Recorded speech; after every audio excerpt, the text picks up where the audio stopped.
할렐루야. 6월 26일 금요일 아침 기도를 시작하도록 하겠습니다. 다 함께 사도신경으로 신앙 고백하겠습니다. 나는 전능하신 아버지 하나님, 천지의 창조주를 믿습니다. 나는 그의 유일하신 아들 우리 주 예수 그리스도를 믿습니다. 그는 성령으로 잉태되어 동정녀 마리아에게서 나시고 본디오 빌라도에게 고난을 받아 십자가에 못 박혀 죽으시고 장사된 지 사흘 만에 죽은 자 가운데서 다시 살아나셨으며 하늘에 오르시어 전능하신 아버지 하나님 우편에 앉아 계시다가 거기로부터 살아있는 자와 죽은 자를 심판하러 오십니다. 나는 성령을 믿으며 거룩한 공교회와 성도의 교제와 죄를 용서받는 것과 몸의 부활과 영생을 믿습니다. 아멘. 오늘 우리 주신 하나님 말씀 고린도전서 15장 20절에서 34절의 말씀입니다. 고린도전서 15장 20절에서 34절의 말씀 한 절씩 나누어서 교독하시고 마지막 34절 말씀은 한 목소리로 함께 봉독하겠습니다. 그러나 이제 그리스도께서 죽은 자 가운데서 다시 살아나사 잠자는 자들의 첫 열매가 되셨도다. 사망이 한 사람으로 말미암았으니 죽은 자의 부활도 한 사람으로 말미암는도다. 아담 안에서 모든 사람이 죽은 것 같이 그리스도 안에서 모든 사람이 삶을 얻으리라. 그러나 각각 자기 차례대로 되리니 먼저는 첫 열매인 그리스도요, 다음에는 그가 강림하실 때에 그리스도에게 속한 자요, 그 후에는 마지막이니 그가 모든 통치와 모든 권세와 능력을 멸하시고 나라를 아버지 하나님께 바칠 때라. 그가 모든 원수를 그 발 아래에 둘 때까지 반드시 왕노릇 하시리니 맨 나중에 멸망받을 원수는 사망이니라. 만물을 그의 발 아래에 두셨다 하셨으니 만물을 아래에 둔다 말씀하실 때에 만물을 그의 아래에 두시니가 그 중에 들지 아니한 것이 분명하도다. 만물을 그에게 복종하실 때에는 아들 자신도 그때의 만물을 자기에게 복종하신 이에게 복종하게 되리니 이는 하나님이 만유의 주로서 만유 안에 계시려 하심이라. 만일 죽은 자들이 도무지 살아나지 못하면 죽은 자들을 위하여 세례를 받는 자들이 무엇을 하겠느냐? 어찌하여 그들을 위하여 세례를 받느냐? 또 어찌하여 우리가 언제나 위험을 무릅쓰리요? 형제들아, 내가 그리스도 예수 우리 주 안에서 가진 바 너희에 대한 나의 자랑을 두고 단언하노니 나는 날마다 죽노라. 내가 사람의 방법으로 에베소에서 맹수와 더불어 싸웠다면 내게 무슨 유익이 있으리요? 죽은 자가 다시 살아나지 못한다면 내일 죽을 터이니 먹고 마시자 하리라. 속지 말라. 악한 동무들은 선한 행실을 더럽히나니. 함께 있습니다. 깨어 의를 행하고 죄를 짓지 말라. 하나님을 알지 못하는 자가 있기로 내가 너희를 부끄럽게 하기 위하여 말하노라. 아멘.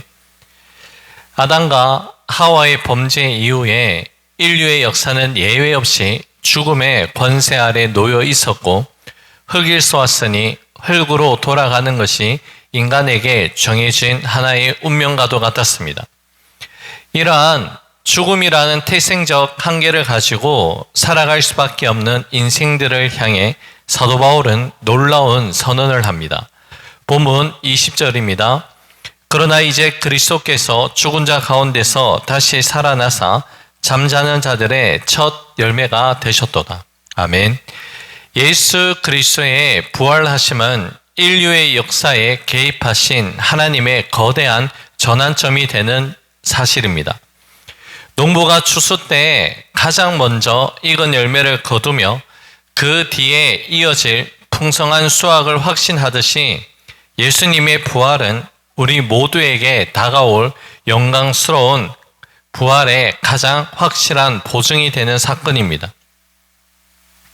아담 안에서 모든 사람이 죽음의 형벌을 피할 수 없었던 것처럼 우리가 예수님을 믿는 그 믿음 안에 있을 때 이제 우리는 예수 그리스도 안에서 새로운 생명의 질서에 속한 자가 되었습니다.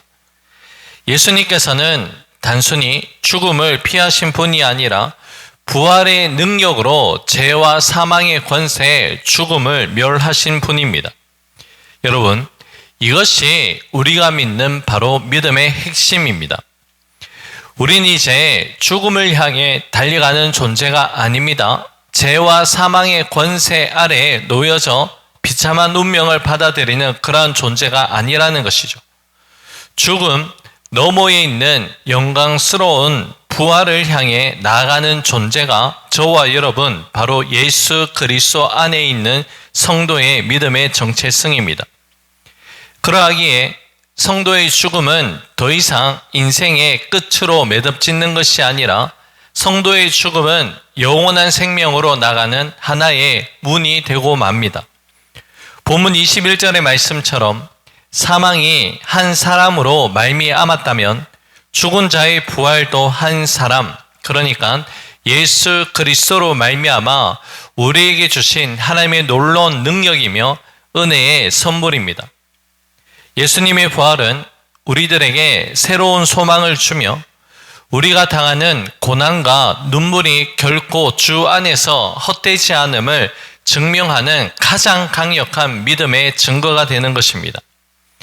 본문 23절에서 28절의 말씀에서는 예수님의 이러한 부활은 모든 통치와 권세 그리고 마지막 원수인 사망을 멸하기 위한 거대한 하나의 전쟁으로 표현하며 사도 바울은 증거합니다. 사도 바울은 이 죽음을 인격화하면서 예수님이 반드시 물리쳐야 하는 최후의 원수로 규정합니다. 하나님께서 창조하신 세상은 본래 하나님의 창조의 질서에 따라서 참된 생명과 기쁨이 가득한 곳이었습니다. 하지만 죄가 세상에 들어옴으로 말미암아 이 땅은 원수 사단의 권세와 죄와 사망이 왕노릇하는 것으로 변질되고 말았습니다. 예수님께서 십자가를 지시고 다시 사신 이유는 개인의 영혼에, 우리 개인 영혼의 구원을 넘어서서 변질되고 왜곡된 창조의 질서를 바로잡기 위함입니다. 본문 27절과 28절 말씀입니다. 만물을 그의 발 아래 두셨다 하셨으니 만물을 아래에 둔다 말씀하실 때에 만물을 그의 아래에 두시니가 그 중에 들지 아니한 것이 분명하도다. 만물을 그에게 복종하게 하실 때에는 아들 자신도 그때의 만물을 자기에게 복종하신 이에게 복종하게 되리니 이는 하나님이 만유의 주로서 만유 안에 계시려 하심이라. 아멘. 성경은 우리에게 이미 최종적인 결말을 미리 알려줍니다. 하나님의 아들 예수님이 모든 만물을 발 아래에 복종시킨 후 회복되어진 모든 만물을 아버지께 바칠 때에 하나님은 모든 것 안에서 모든 것이 되시는 완전한 통치를 이루시게 된다라고 그렇게 말씀합니다. 이 말씀은 우리에게 어떠한 의미로 다가옵니까? 현재 우리가 겪고 있는 세상의 부조리, 믿음의 삶을 살아가고 있지만 때로는 해석되지 않는 이유를 알 수 없는 고통, 그리고 우리를 위협하는 죽음의 공포가 결코 최종적인 승자가 아님을 우리에게 전하고 있습니다.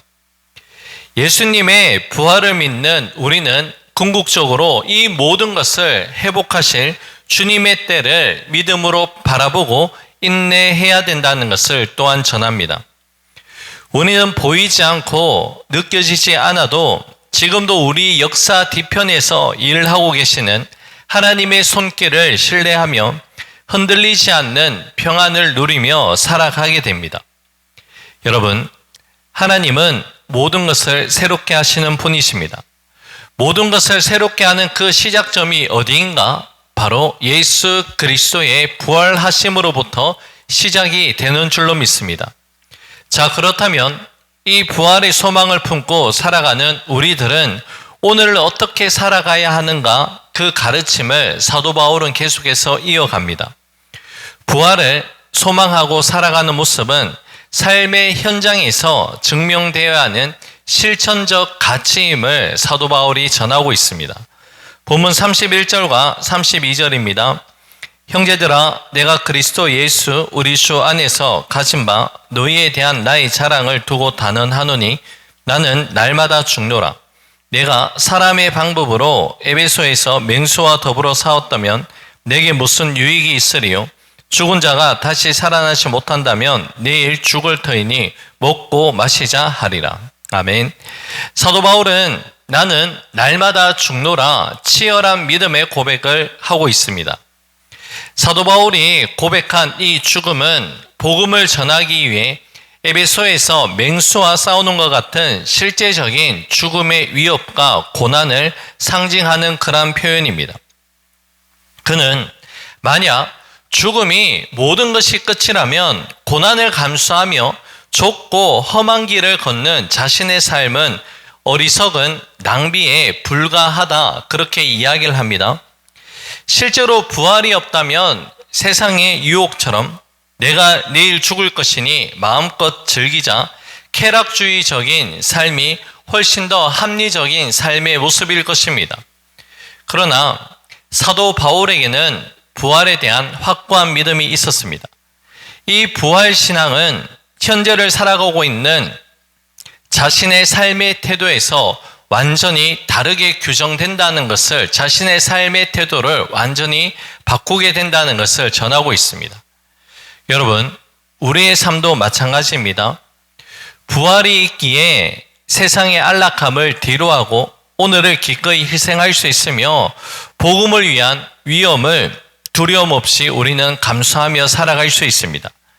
결국 이 부활 신앙은 우리로 하여금 고난을 끝이 아닌 영광을 위한 준비의 과정으로 보게 된다는 것이죠. 이처럼 부활 신앙은 단순히 미래의 사건을 믿는 것을 넘어서서 오늘을 살아가는 우리의 삶을 희생과 사랑의 가치로 바꾸어 넣는 강력하고 실제적인 믿음의 힘이 되는 것입니다. 사도 바울은 부활을 부정하는 세상의 속삭임에 속지 말고 정신을 차려 죄를 짓지 말라고 강력하게 권면합니다. 본문 33절, 34절입니다. 속지 말라. 악한 동무들은 선한 행실을 더럽히나니 깨어 의를 행하고 죄를 짓지 말라.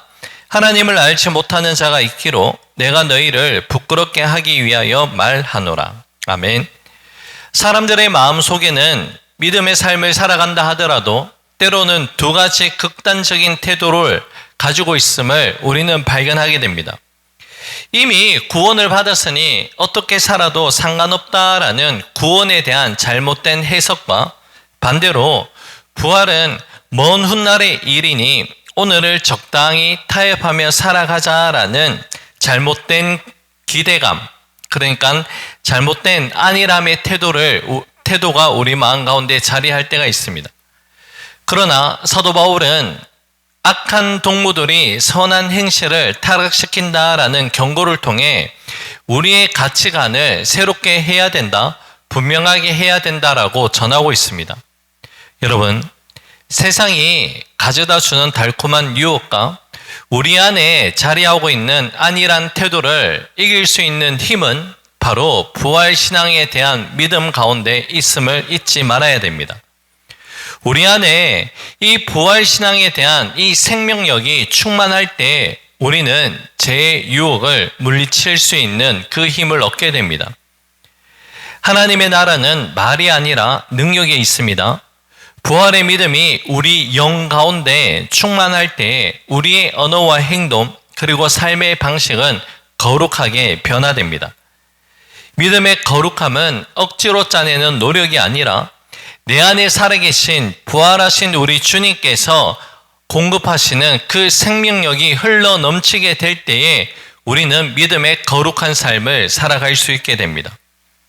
우리는 부활의 소망이 가리키는 것을 끊임없이 바라봐야 됩니다. 부활의 진리가 우리 삶과 믿음의 나침판이 되어줄 때에 우리는 비로소 세상이 줄 수도 없는 평안함과 거룩한 능력으로 오늘 이 하루의 삶을 살아갈 수 있는 힘을 공급받게 됩니다. 이제 오늘의 말씀을 맺겠습니다. 오늘 우리는 담대히 나는 날마다 죽노라 이 고백으로 살아가야 됩니다. 이 고백으로 살아간다는 것은 바로 부활의 능력과 소망 가운데 살아가는 믿음의 행함으로 반드시 이어지게 됩니다. 오늘도 부활 신앙과 능력으로 모든 믿음의 발걸음들을 내디디며 믿음으로 승리할 수 있는 우리 모두가 될 수 있기를 주님의 이름으로 간절히 축복합니다. 기도하겠습니다. 고맙고 감사하신 사랑의 주님, 오늘 이 하루도 우리가 부활의 능력과 소망 가운데 살아갈 수 있는 하루가 되게 하여 주시옵소서. 나는 날마다 죽노라 이 고백이며 고백으로 살아가게 하시되 이 고백이 입술의 고백을 넘어서서 오늘을 살아내고 승리케 할 수 있는 믿음의 행함으로 이어질 수 있도록 은혜를 다하여 주시옵소서. 깨어 의를 행하는 삶을 살아가게 하여 주시고 믿음 안에서 승리의 발걸음 옮겨나가며 하나님께 영광 올려드릴 수 있는 우리의 삶이 되게 하여 주옵소서. 모든 것 주님께 감사드리며 예수님 이름으로 기도 올려드립니다. 아멘.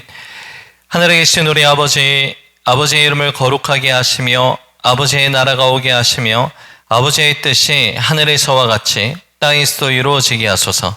오늘 우리에게 일용할 양식을 주시고 우리가 우리에게 잘못한 사람을 용서하여 준 것 같이 우리 죄를 용서하여 주시고 우리를 시험에 빠지지 않게 하시고 악에서 구하소서. 나라와 권능과 영광이 영원히 아버지의 것입니다. 아멘. 개인적으로 기도하는 시간을 가집니다.